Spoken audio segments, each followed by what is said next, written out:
Michelle from nerdymomsunited.com, and today we're going to talk about 11 blog mistakes that can cost you. Stick to the end, I have something special for you. 11 blog mistakes to avoid that can cost you.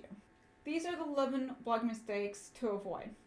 Not understanding scraped content, not following the Google Webmaster guidelines, not using a good website host provider, not backing up your site, not using a security plugin on your blog, not using search engine optimization, also known as SEO, not interlinking your posts, using too many fonts, not using good quality graphics and images, not building an email list, and last but not least, not having a social media strategy.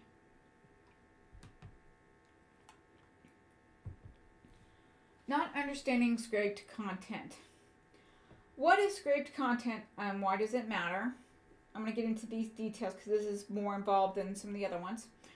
Why does scraped content matter to Google? How can you tell if your website has been scraped? And this is very important. What to do if someone steals or scrapes your content from your blog, and there are things you can do about it. 5 steps you can take right now when dealing with a content stealer. And I'll actually give you steps you can actually do today to get that rolling. How to check your blog or website for scraped or copied content. How do you remove scraped content from your blog? And how can you stop your blog content from being scraped? What is scraped content and why does it matter? Scraped content is the act of someone or a piece of software stealing content or images from your site. This is against the law. The law that protects you regarding this is called the copyright law, and there are legal actions you can take regarding this issue. So there are ways to protect yourself from this. Why does scraped content matter to Google? Well, for one thing, Google really does care about providing good quality, unique search results to their users. If people are scraping content, then all the results they're returning is the same content. And Google doesn't like that, and neither do you if you were looking for information regarding your search query. You want to look at different opinions or how to handle something so that way you have more information. If everyone was scraping content, that's bad, because then it's not a good search result. Examples from the Google Help website about dealing with scraped content. I will make sure to drop these links down below for you to make it easier for you.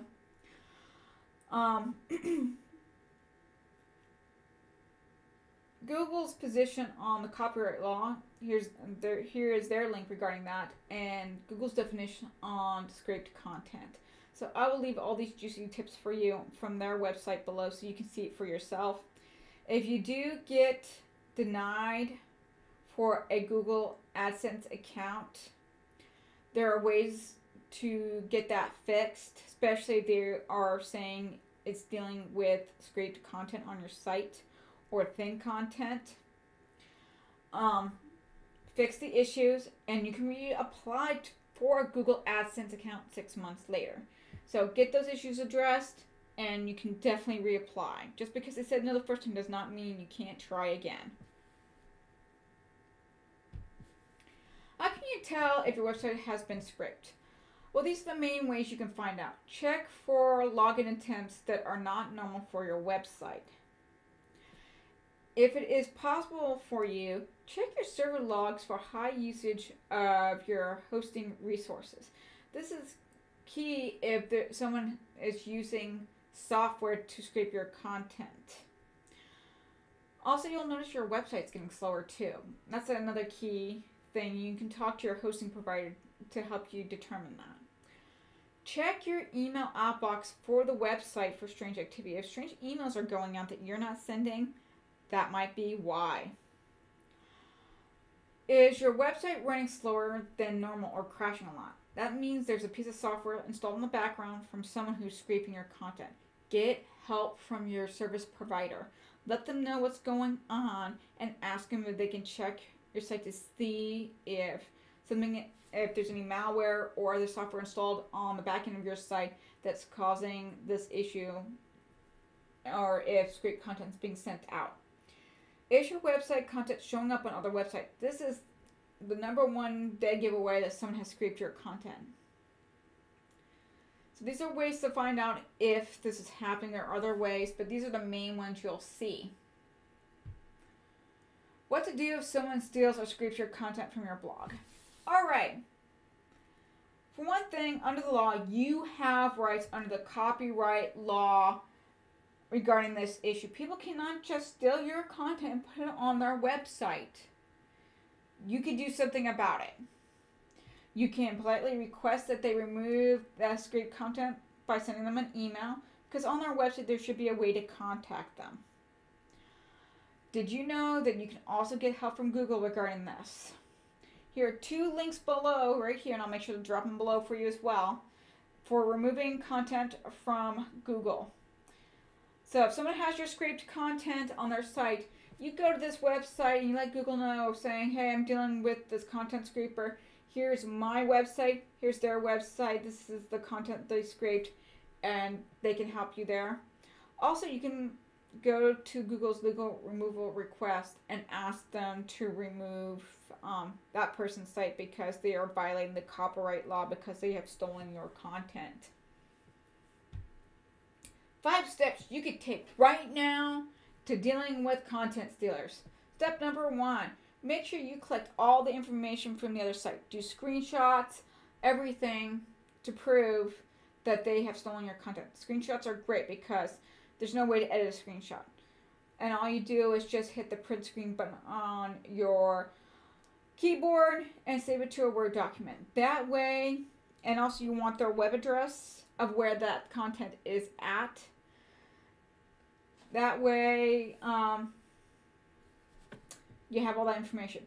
One thing to bear in mind, the person could have bought this website not knowing the original content was scraped. So that could happen, and it does happen.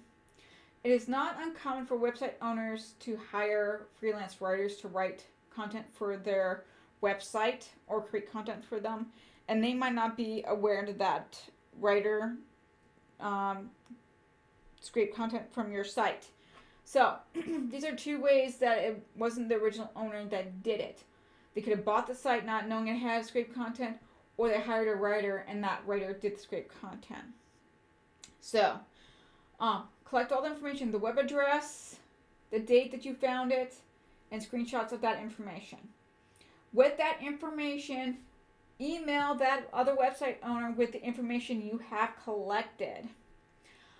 Down below, I have a free download for you that is an email template you can use to contact that person about what you have found. If you do not get a response back from that other website owner, next step you could do is you can report the offending website to their website hosting company. I mean, they have to host that website from somewhere, and I guarantee you 100%, a reputable website hosting company does not want to deal with the copyright law. They don't want to have any dealings with violating the law. So you provide them the evidence you collected, which is that document of the website address and yours, and the screenshots proving that they scraped your content and that you have tried to contact them with the email. You can even do a screenshot of the email you sent to them, proving you tried to contact them and that you have not received response back. Contact that web hosting company and let them know that that person scraped content from your site and displaying on their site. They will help you out. Last step, and I hope you don't have to do this step, you can get a lawyer for legal help. Usually between Google and the web hosting company, you can usually get the issue resolved.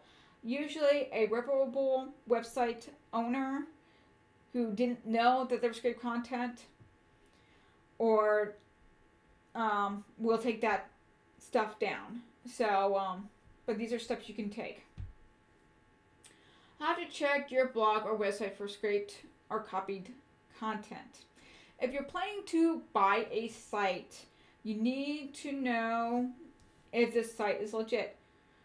Did you know that you could buy complete websites? People do it all the time as an investment. You can buy them on Fiverr, Flippa, and there are other freelance networks that you can use to buy a completed website. You can also buy them from web developers who build sites and sell them. And they do it all the time.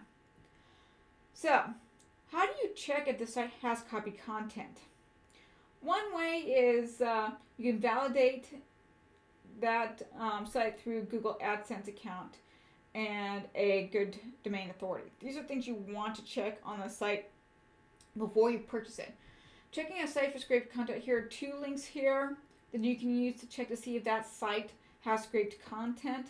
I have additional resources for checking for scraped content on my website at nerdymomsunited.com. I will drop the link to that post below for you so that you will have the additional resources and links that I talk about in this video, so that way you have all the information in one location. You also want to check to see if that site has good domain authority, because if it has good domain authority, it doesn't have scraped content. Here are 2 resources here. I have more resources on my blog for checking to see if that site has good domain authority. This is a great way to verify before you buy a website to make sure it's legit. It is validated through Google AdSense, because if it's validated through Google AdSense, it has to adhere to the Google Webmaster guidelines. And one of the main guidelines is no scraped content. How do you remove scraped content from your blog? Alright, so maybe you hired a writer to help you fill out your blog with posts, or you bought a website and you found out there is scraped content. One thing you could do is delete the scraped post or content from your site. You can also unpublish the post, rewrite it, remove the scraped content that's there, and give it a new permanent link. So you're pretty much revamping that whole post. You're fixing all the issues. And then you can republish it. If Google has flagged your website for violating the Webmaster guidelines, here's what you can do. 1. Get familiar with the Google Webmaster guidelines. And here's the link of where you can do that. Also, you can request your website to be reconsidered to have the violation removed, so you can get out of the Google website jail.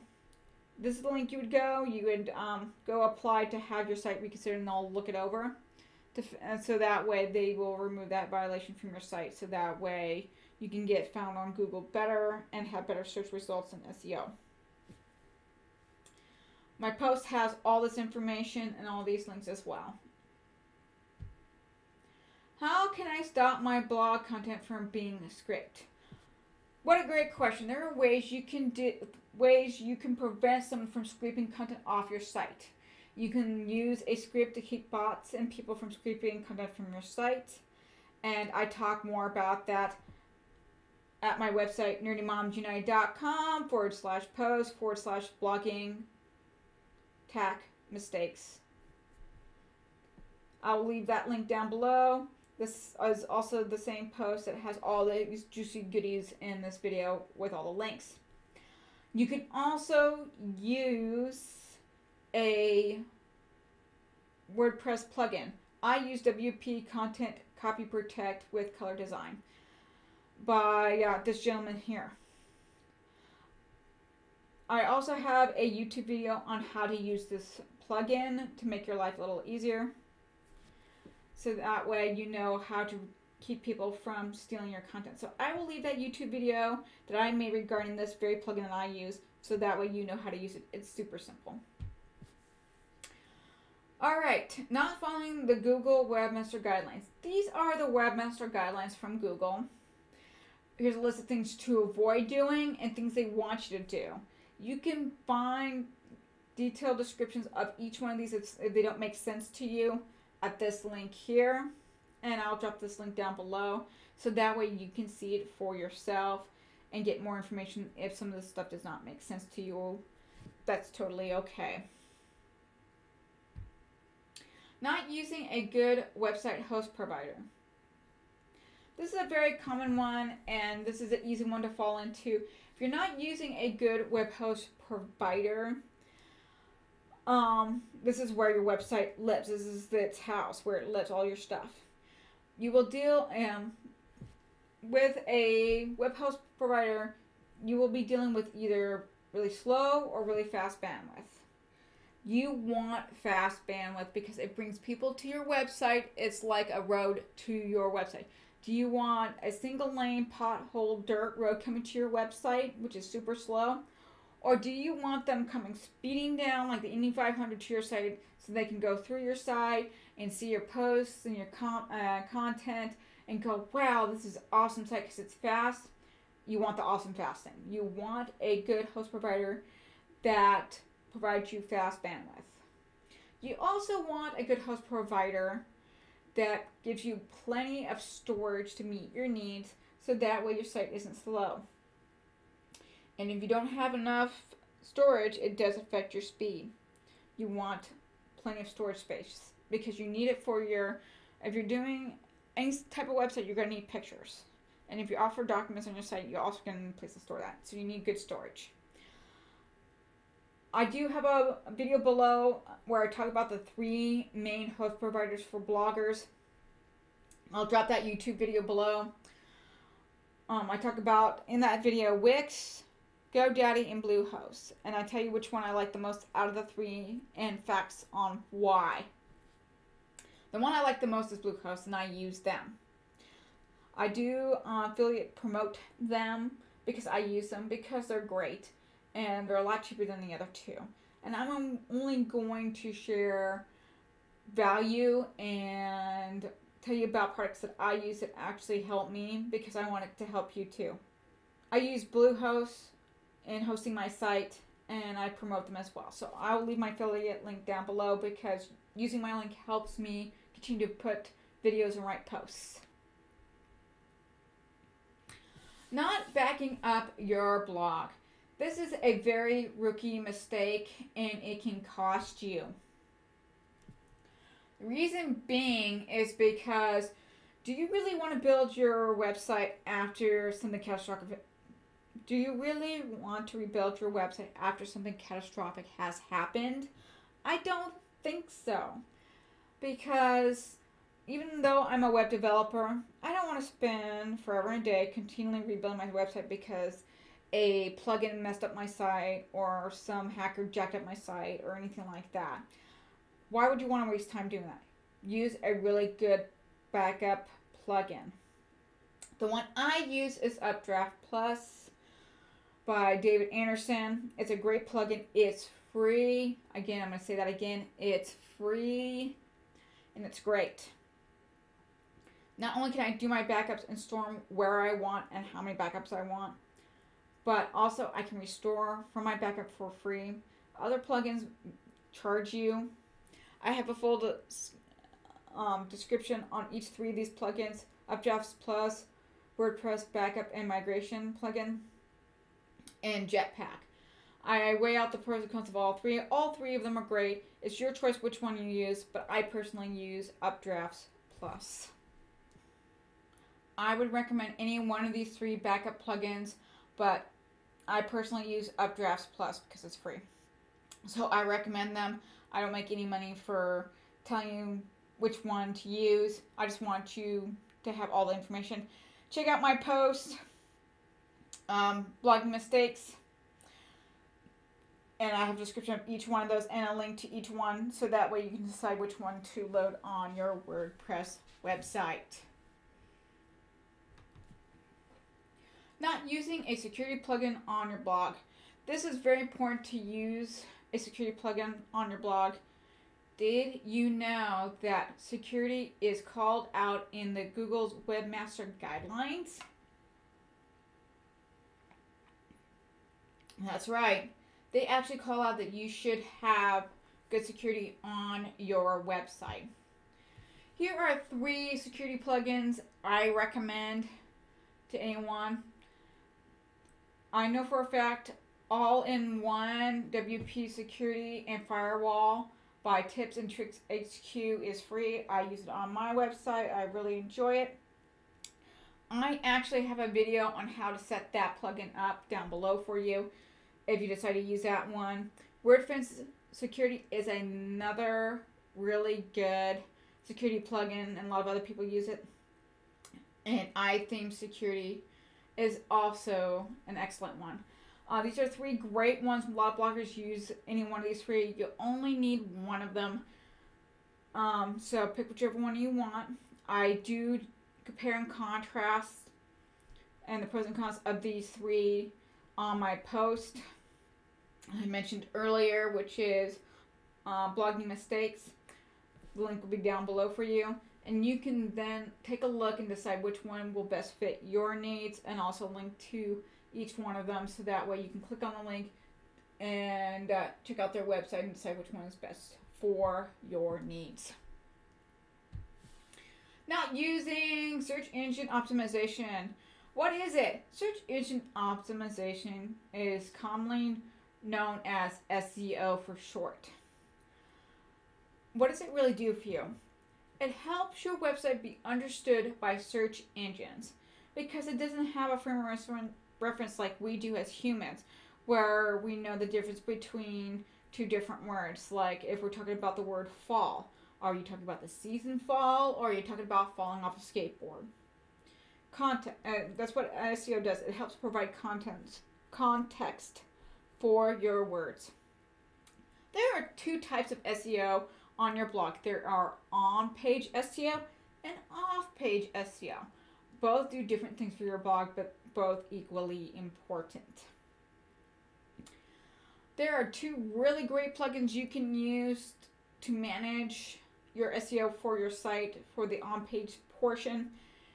One of them is Rank Math WordPress SEO plugin. I use that one. I like it a lot because it's free and it gives you best bang for your buck. Yoast is another very popular SEO tool.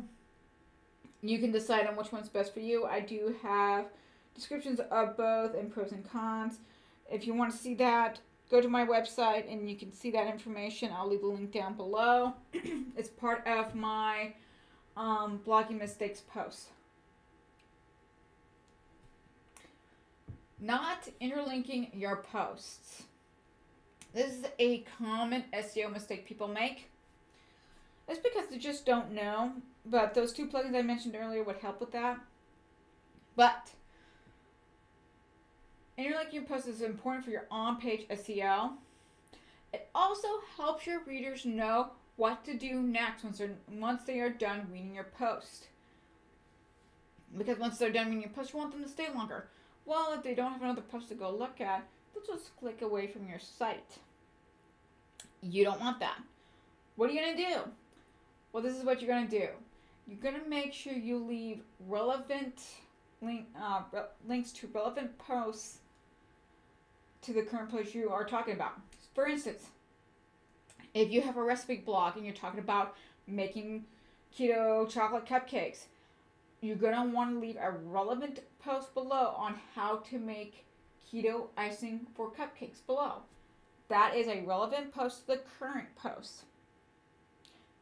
Another example is writing a post about the different types of easy press to heat presses from Cricut. Another current relevant post you can put below is how to layer vinyl using your Cricut Easy Press.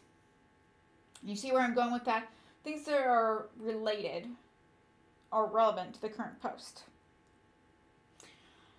What does that do for you? It gets the person to stay longer on your site, which is better for your SEO. Sometimes you want to put a couple of different posts below that are relevant. That way it gives the person options, because what if the first post you reference is not exactly what they're interested in or where they want to go in that direction regarding in your site. Give them some options. Who knows? They might open multiple windows and have multiple posts up so they can read them all. I've done that before on websites. Using too many fonts. This is a beginner blogger's thing that happens. This is a common problem. It makes your website look busy and disorganized when you use way too many fonts. A lot of times people want to use a lot of pretty fonts. Pretty fonts are great. However, using too many script fonts are hard to read. What is the rule of thumb when using fonts? You only want to use two. You want one pretty font for your main header, and then you want an easy to read font for the rest of your blog. It can look nice, but it can't be a script font. It needs to be a font that's easy to read, so that way people will stay longer, because if your posts aren't easy to read because the script is hard to read, they're going to leave your site, and you don't want that. Not using good quality graphics and images on your site. One thing about graphics on your site, you cannot go around copying images from Google. Why can you not copy images from Google and just slap them on your site? Easy. It is a legal issue. It is regarding the copyright law, and you will get in trouble for it. You have to use legal copyright-free images on your blog. Either you need to pay for those images, use a website that provides them for free, or you need to take your own pictures. Hands down, that's just how it works. Taking your own photos is a great way to deal with this issue. Or making your own images at canva.com. Canva.com is free, and I'll leave the link down below for you. They have sites that provide royalty-free images, which is great. Also, the list of websites I have here on this slide are great resources to get royalty-free pictures, copyright-free pictures that you can use on your blog or on your posts or pins that you use on social media to promote your site. These places are great. I use them as well. Not building an email list. I have to admit, I was dragging my feet on this one too, because I wasn't too excited in the beginning when I was starting the blog about doing this. Not setting up a pop-up or an opt-in on your blog doesn't give a way for someone to follow you on your blog and find out when you got new stuff going on. Your readers do want to get to know you, and the best way they can do that is signing up for your email list. I would recommend using ConvertKit's free beginner's plan. I will leave that link down there below for you. I promote them. And I'll leave my affiliate link down there for you. But I'm giving you the link to their free plan. I'm promoting them, but yet giving you the link to their free plan. I know, it's a little crazy, but it does help me out if you click on the link below so you can get to their free plan. What does that do for you? It gives you a free email system account up to 1,000 subscribers for your blog. Holy cow, it takes a while to get 1,000 subscribers, so that's going to be free for an awful long time. Once you get past the 1,000 subscriber mark, you will have to pay their monthly fee, but it's not that expensive. And if you know how to set up your email system correctly and start using it for promoting your products and services or affiliate marketing, you can actually start building your income for your website rather quickly and very well. It actually can be quite lucrative. So that way, paying that fee when you do meet that 1,000 subscriber mark will be relatively easy to do. Plus, you can take it off on taxes since this is a business you're trying to run. They provide a landing page building tool to help you promote your stuff, a form builder so you can actually design your pop-ups and opt-ins for your blog to feature on your site. You can even do email sequencing, so that way it makes it a little easier to keep track of your email subscribers. So get that free link to the ConvertKit free beginner's plan below. Not having a social media strategy. This is important. If you do not have a social media strategy, how are you going to let people know you are out there? That's right. You need to promote your posts on social media. What does it do for you? It helps you with building free traffic to your blog. Another thing is, if you already have a following, leverage it. Convert that social media account into a business account. Because you already got followers, leverage them. Let them know you have a business. Let them know you have a website. They'll probably come and check it out. They'll follow you even more because they want to know what you're doing. Most business accounts are free. At the time of this recording, only one of them is paid. I can't remember which one it is, but most of them are free. Once you make that business account and you start promoting your posts on that social media account, you need to decide whether you want to manually post or use a scheduling tool, and I'll get more on that in a little bit. Posting manually or with a scheduling tool. Well, there's pros and cons to both. With manually posting and pinning to your social media business accounts, it can suck time out of your day. I don't know about you, but I am one busy mama. I am a mother of a teenage boy that does sports, so that takes a lot of time. I know a lot of you deal with sports with your kids, so you can understand the time it takes to do that and the devotion it takes. Plus, I have a baby coming. With a newborn, I don't have time to post manually. Plus, I work a 9-to-5 job. I'm a busy mom. I'm a wife. I've got stuff to do.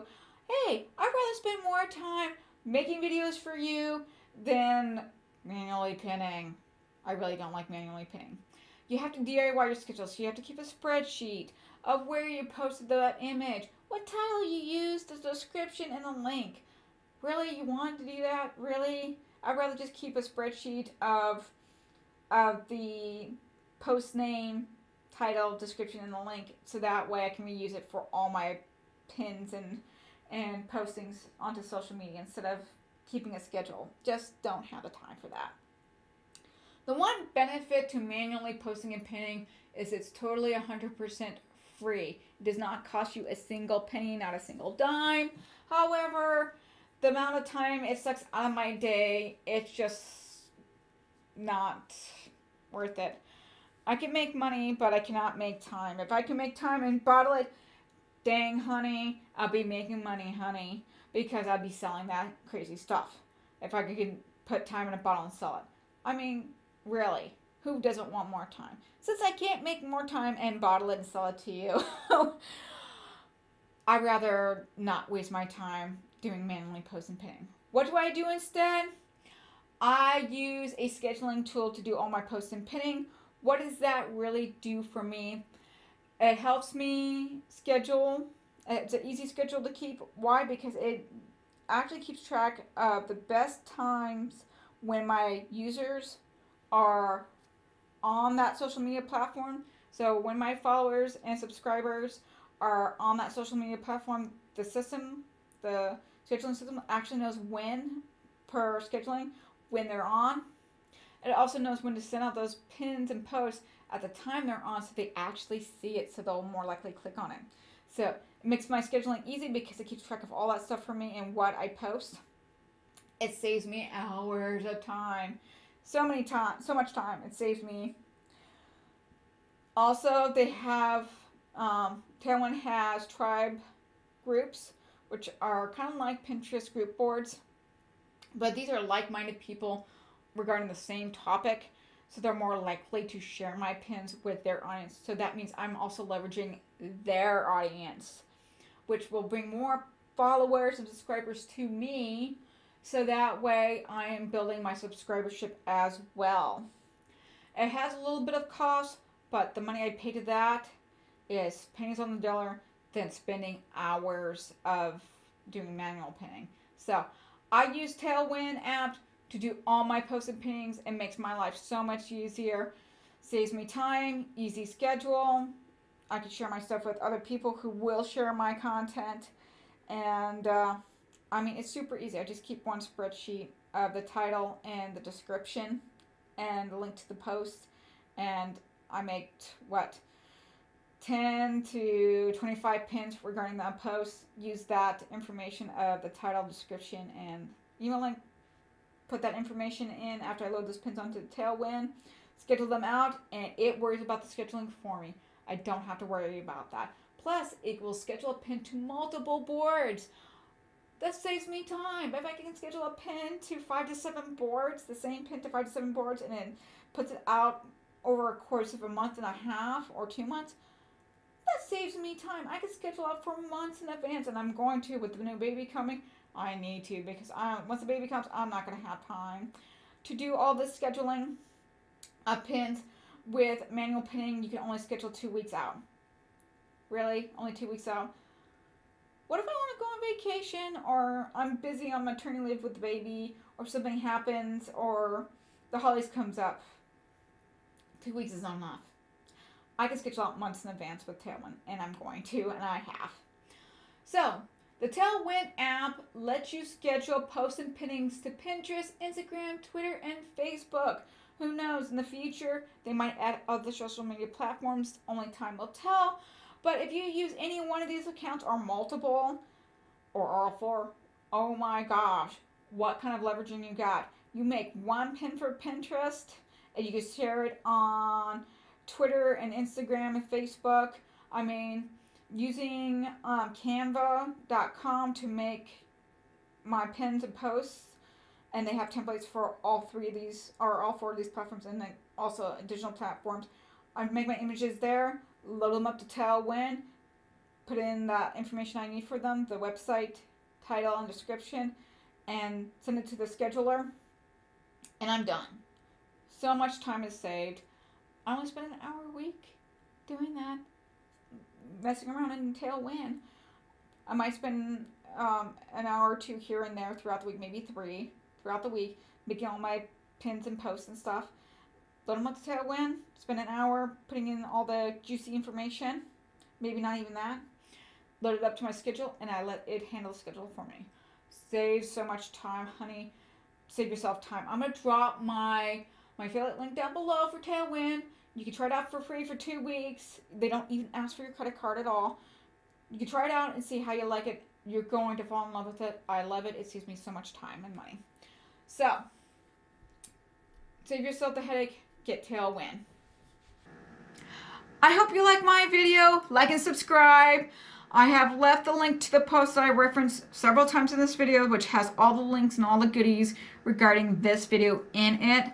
Plus, I'm also going to leave you the letter template that I referenced earlier regarding how to deal with content scrapers, the people who steal your content. I will leave that form letter down below. It's free for you to print. I will email it right out to you if you're interested in it.